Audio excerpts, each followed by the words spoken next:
गोथां बिखा बा जोबोर समायना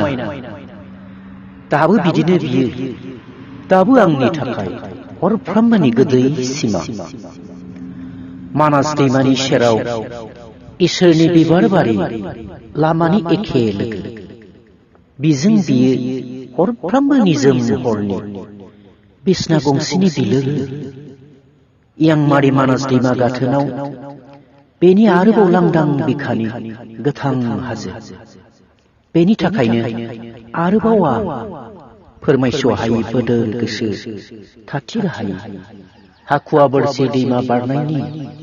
लाइसारिखौ हास्थायहरो बे लामाजोंनो भुटान इयांमारि गाथोननिफ्राय दाखालिनि बादिनो